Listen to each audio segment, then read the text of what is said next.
So pleased to have on the show Jack and Peter Baker from Litchfield Distillery. We're talking booze, and there's a lot of it. So I wanted the history of Litchfield Distillery and how it started. And it started, first of all, we should say you're brothers, with Crystal Rock water. Yeah. So take me back to Crystal Rock, which leads us to Litchfield Distillery. Well, we have the picture here of my grandfather, our grandfather, back in 1914, delivering water door to door with a horse and wagon. It's truly an American success story. He just started the business and kept growing the business, and he just was an entrepreneur back in the day. And what was his background that started him thinking, hey, I'm going to sell water? He actually, he was actually partners with another guy up in Danbury, and then somehow, I'm not quite sure, but they split up. So he took half the bottles and one of the wagons and one of the horses and went down to Stanford to start his own business. Jack, what did you learn, the stories about being an entrepreneur, doing Crystal Rock water? Do you remember the stories passed down to you? Yeah, well, it's all based on hard work, and our grandfather certainly worked very hard to get the business started. He died when my dad was still a teenager. Our dad was still a teenager, and our dad and our grandmother worked very hard to bring the business into the modern age. And she was actually one of a very successful woman, businesswoman for her time. Where did the water come from? How did he grab it? How did he think to do that? Well, there was wells on our property in Stanford, and he bottled it out of the well. And like I said, he'd load up the wagon and go down the street and knock on doors. So you are still involved with Crystal Rock Correct. now, so that's 3 generations Right. Down. Who said to somebody, hey, why don't we get into the whiskey business? How did that happen?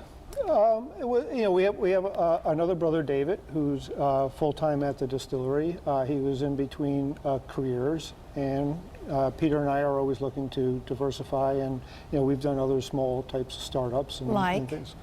Well, we're helping a friend with a accessories for tractors business. It's called a big tool rack, and we've done real estate investments and that type of thing.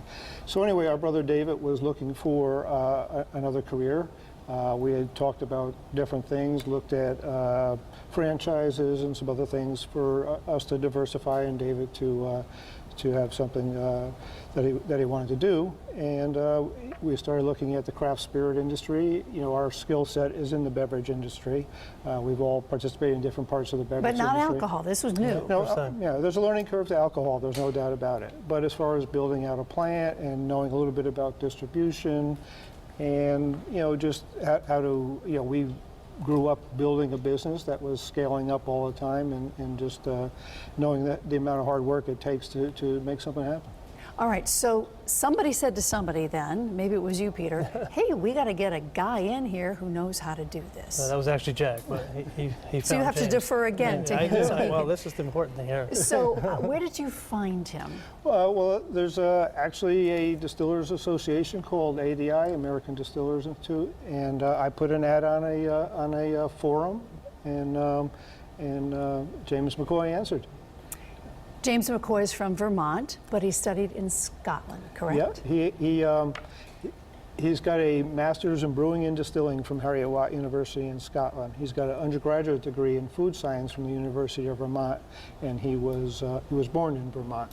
He has relatives down here. I think he has a grandmother in Goshen and his mom's in Litchfield, and he was wanting to work closer to where his mom lived, and he answered our ad on the forum, and there you have it. And how long ago was that? So almost 2 years ago now. He was, when we were still renovating the building in Litchfield, he actually was there every day helping us do demolition and helping us rebuild the building to what it is today. And speaking of which, let's start looking at some pictures about the distillery up in Litchfield. Yeah. Describe these as we see them. Okay. Now, what is this? Well, that's the front of a pot still. That's a Mueller pot still made in Germany. How do you know where to start? Who tells you how to build a distillery? Yeah, it's you can learn how to do anything online. You can take courses online. You can read a lot of books. You can visit distilleries. Just natural curiosity and enjoying learning about an industry and the way things work, and you just get pulled into it and just keep exploring until you feel you have enough knowledge to move it forward. And this is what the inside looks like. Peter, describe to me what's going on here. Well, I will have to defer to Jack. I'm not exactly there every day. I'm not but going to I will let you say- off the hook okay, on this all the okay. time. But I will say that Jack has been all his life building machinery and innovating things within the water industry. So as he was putting this plant together, you can see that it's finally done. And those are the biggest things you see there are the fermentation pots in the back there. and how long do we ferment? How long does that? So it takes about a day to cook the grains and get them ready to go in a fermenter. We have to cook them to convert starches to sugars. The stainless steel, like Peter said, the stainless steel vats on the right, kind of in the back of that room, are fermenters. It takes 5 days to ferment.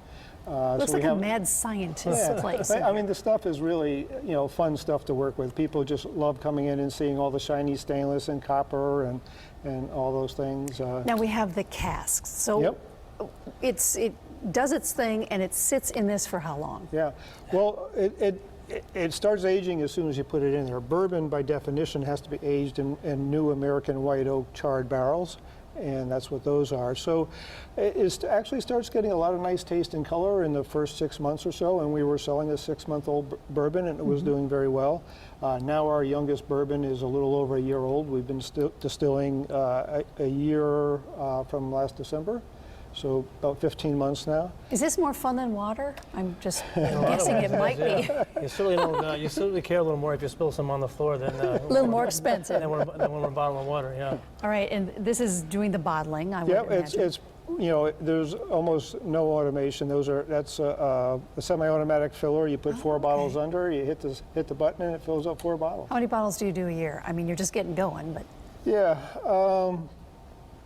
maybe hundreds? yeah, a couple thousand this year. Okay, all So and we'll be ramping up. And what is this? Is that copper? yeah, that's copper. It's pretty. It's another part of this still. It's called a column, and there's some valves. So you can see there's some levers, and the way you manipulate those, you can create different taste profiles and different proof types of spirits. And those are fermenters. Every day we fill a fermenter. Every day we empty a fermenter. Really? Yep.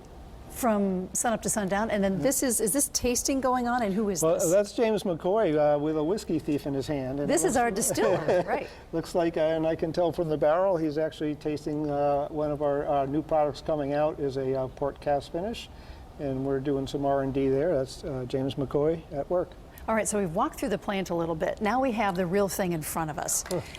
First of all, let's talk about the label. Tell me about the label. Well, again, that's James on the label. Our barrel roller. Did he force you into that, or you thought it would be a good idea? No, I was actually sitting at the breakfast table looking at some of the stuff from our branding people, and they had produced some really nice stuff, and kind of in this genre. And my wife said, "Why don't you just really make sure you like it and make sure it really feels like you guys?" So I was driving to work, and I'm just going through that, make it feel like us, make it be us. I walked through the door and said, "James, start rolling barrels," and that's what happened. And you grabbed a shot. Yeah, we and it's took kind of an we took old world hundreds of label. shots. Hundreds of shots. Yeah. Until he was just at the right angle with the cask, Yep, right? Yep. This first one. Tell me about this. This bourbon here? Yes. All right. Well, this is in the premium category. That's an 8-year double barrel bourbon. We take a bourbon that's this is a bourbon that we actually sourced in the beginning because if you're a brand new distillery, you're not going to have an 8-year-old bourbon. So 3 years ago, we bought 250 barrels of the best 6-year-old bourbon in the country. And now it's 9 years old. It's still labeled as an 8-year-old, and we do a secondary barreling process to it at the distillery that gives us our own taste, aspect of it that we brought it to a whole nother level from where it started. How long can you keep a bourbon until it goes bad? I have no idea. From the 100 barrel? years? I mean, you probably want to take bourbon out of a cask no later than like 12 years. It's not like Okay. scotches where you'd have scotches, 18, 25-year-old scotches. Bourbons are in first use barrels, and they pick up a lot of flavor and color in the first few years and then just keep maturing and getting more complex as years go on. Is it true that the casks have to season? Yeah. They kind of breathe that during the aging process. So as the years go buy, Yeah. the bourbon's going to taste differently. While it's in the barrel, it won't age any different once it's in the glass bottle. Right. So it's It's all not in like the, wine. Wine will age in a bottle, but bourbon will not. And you said it was white oak that you're using. Yeah, American white oak charred barrels. So as Peter was alluding to, there's a process called there's evaporation that comes out of the barrels, and we're losing volume all the time. And the alcohol that goes into the atmosphere is called the angel's share. And what's Interesting. left in the barrel is called the devil's cut. And you can lose 10% the first year and 3, 4, 5% every year after, depending on your climate and your humidity and temperatures.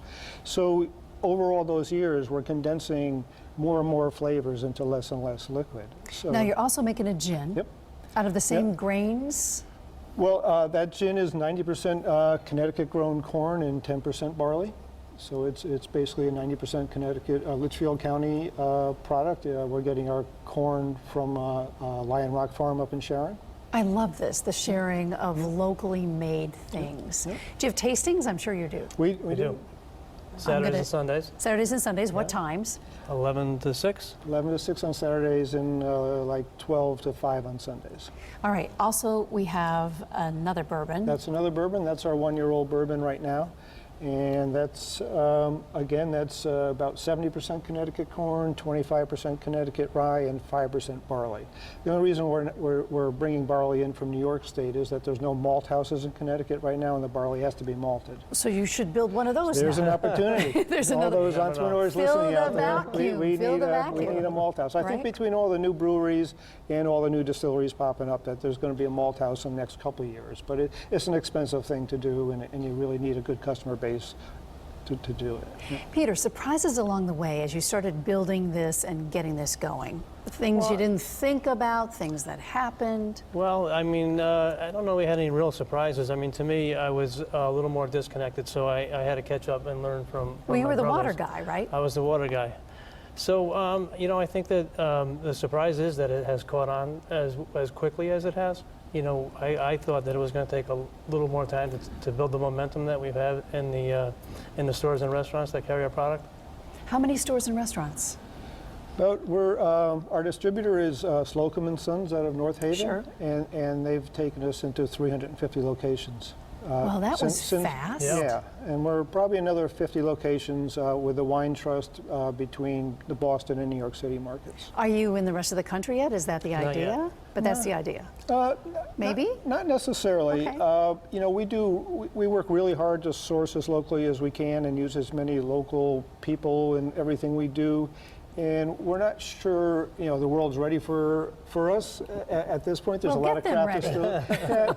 Yeah. And if you create something really local, should you send it a Sure. long way away? Isn't that kind of the other side of the coin? Where you should, I think we need to saturate this market Sure. really well.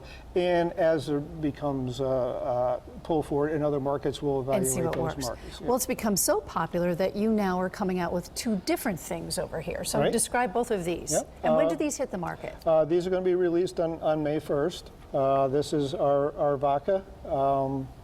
It's going to be 100% Connecticut corn, and we're really happy with the label. We you know, the vodka market's a little bit crowded, and we thought if we came out with a red label, we'd at least stand out on that shelf. Well, red's So- a power cup That's right. color, So, so. yeah.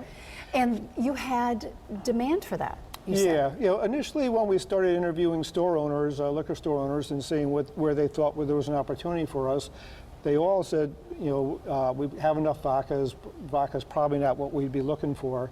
And now that our brand's been accepted, the same people that were saying we probably don't want one are saying we do want one. We got a text on the way down here. We got an update that they took some samples out and have already pre-sold a number of stores on it. So we're pretty happy. You about guys that. are successful. We should hang out with you. And then this is another premium label as so well. this is another double barrel, but the second barrel on this one is a port cast. So we're taking a really world-class bourbon and letting it rest in a port cast for another 6 months and picking up some of the complexity and some of the fruit notes that come out of a port cast.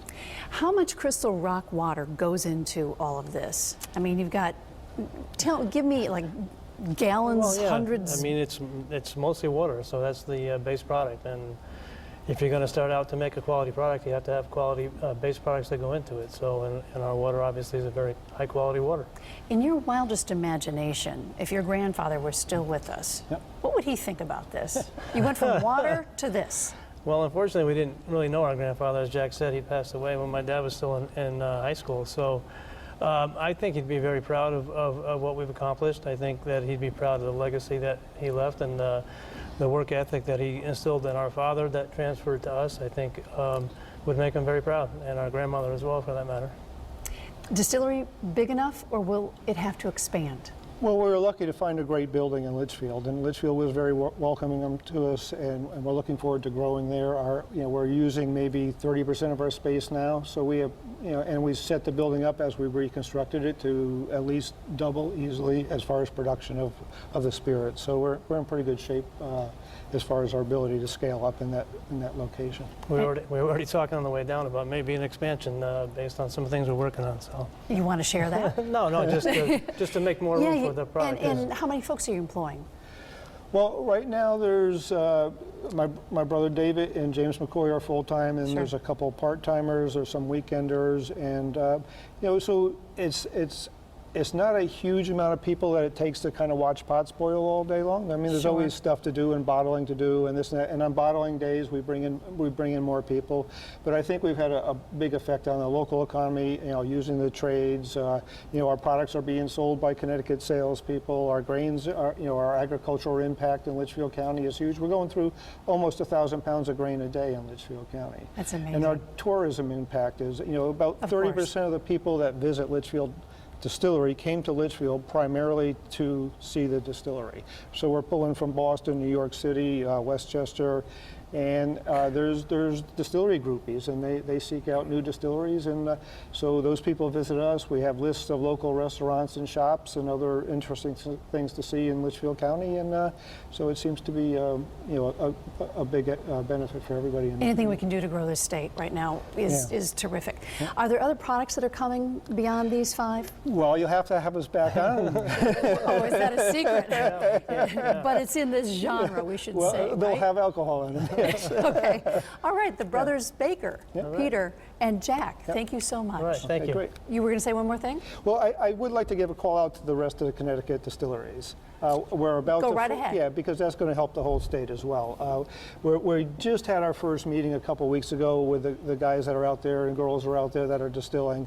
And we're going to form a Connecticut Distillers Guild, and I'll read those real quickly, if you don't mind, because I don't want to leave anybody out. It's all about growing the state. There's the Hartford Flavor Company coming out with they're out with a Wild Moon liqueurs. They're out of Hartford. There's John Fitch Distilling in South Windsor. I'm not quite sure they're up and running yet. Onyx Spirit in East Hartford, one of the forerunners, one of the first distilleries in the state since Prohibition. Connecticut Valley Distillery in Ellington.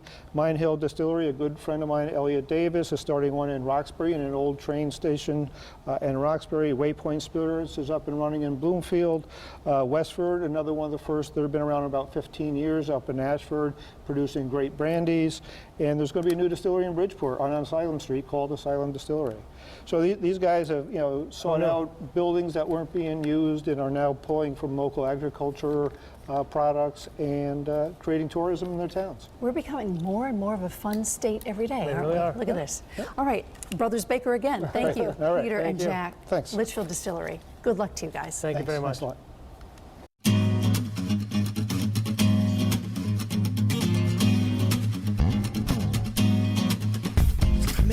Pursuits when one this in. Who's this girl I spend all night kissing? And the bottle's right here, then who else is missing?